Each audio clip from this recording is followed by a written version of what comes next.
Hello everyone. शिक्षण सूत्र की इस श्रृंखला में आप सभी का स्वागत है। आज हम बात करने जा रहे हैं पूर्ण से अंश की ओर, फ्रॉम होल टू पार्ट। और ये जो शिक्षण सूत्र है वो जुड़ा हुआ है अधिगम सिद्धांत से।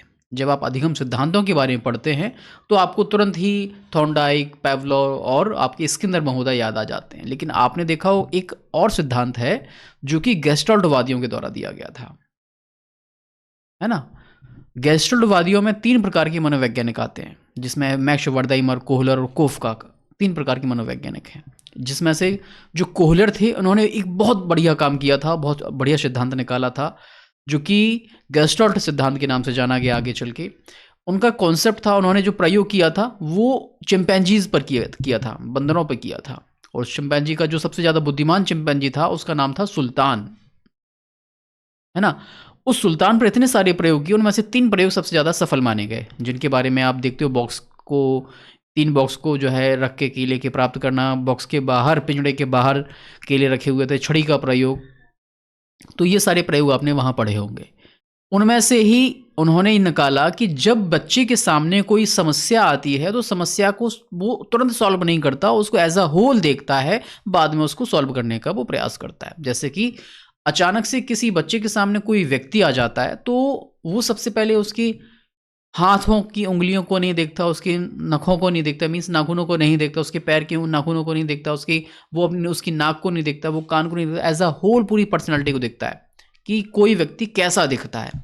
फिर जब वो धीरे धीरे बैठता है, बात करता है, सोचता है, विचारता है, तो धीरे धीरे उस सभी बॉडी पार्ट्स पे, उसकी भाव भंगिमाओं पे उसका ध्यान जाता है। इसी तरीके से पूर्ण से अंश की ओर के सिद्धांत में यही चीज़ें होती हैं। जब भी हम किसी बच्चे के सामने कुछ भी पढ़ाना चाहते हैं तो हमें क्या करना होगा, उसको एज अ होल के रूप में उसे दिखाना होगा, समझाना होगा, और खंडों के रूप में वो धीरे धीरे जाके सीखते हैं। ठीक है ना।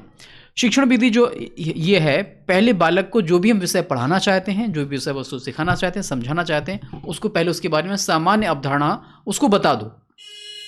फिर जाके हम उसके डिटेल में अंदर जाएंगे।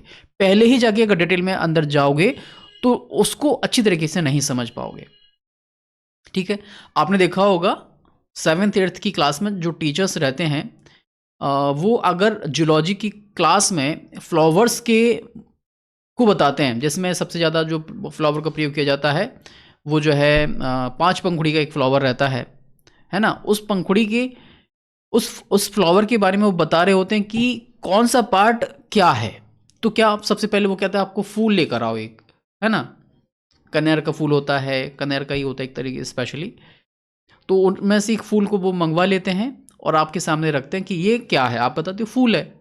लेकिन उसके भी अपने अपने कई पार्ट होते हैं। वो बताने लग जाएंगे ये जो है पुंकेसर हैं, ये फलाने हैं, ये ढिकाने हैं। तो आपको समझ में नहीं आएगा, पता नहीं क्या पढ़ा रहे हैं आज सर, तो दिमाग से निकल गई चीज़ें। लेकिन सबसे पहले उसने बताया कि ये फूल है।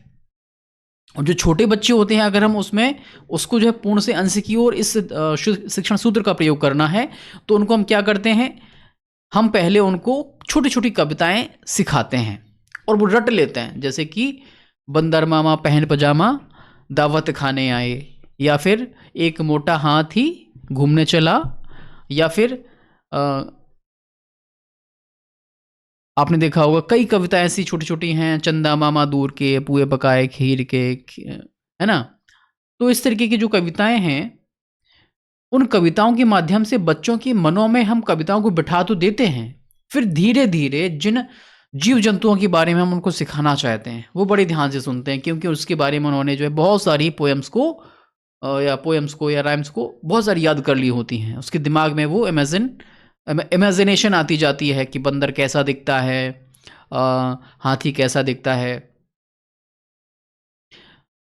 और जो पशु पक्षी हैं वो कैसे दिखते हैं, उनके बारे में उसकी इमेजिनेशन पावर बढ़ जाती है। और जिसके बारे में जो कॉन्सेप्ट आप समझाना चाहते हो वो समझ जाते हैं।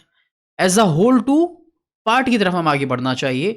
अगर हम वो है बच्चों को फ्लावर्स के पार्ट्स के बारे में बताना चाहते हैं, बॉडी पार्ट्स के बारे में बताना चाहते हैं, तो हम पहले कहते हैं कि हमारा ये हाथ है, हमारे ये पैर हैं, हमारा ये सिर है, हमारा ये माथा है। तो पहले क्या किया, ये जो आपने देखा होगा कि छोटे बच्चों की जो किताबें होती हैं, उन किताबों में बॉडी पार्ट्स के सब जगह नाम लिखे होते हैं कि क्या-क्या है। धीरे-धीरे आप उनको सिखाते जाते हो फिर। जानवरों के बारे में उसको आप सिखाते जाते हो कि कौन-सा जानवर क्या करता है, कहाँ रहता है, जंगलों में रहते हैं, जंगलों में कौन-कौन से जानवर जंगलों में रहते हैं, कौन से ऐसे जानवर हैं जो पालतू जानवर हैं। अगर आप इनको पहले से ही बताते जाओगे कि ये जंगली जानवर हैं, ये पालतू जानवर हैं, तो समझ में नहीं आएगा। लेकिन डिटेल में बताने से पहले हम उसको क्या करेंगे, उसको राइम के माध्यम से सिखा देंगे। एज़ अ होल उसको सिखा देंगे, राइम सिखा दी हमने बहुत सारी पशु-पक्षियों को लेके नेचर को लेके, तो वो इमेजिनेशन करता जाता है और चीज़ें सीखता चला जाता है।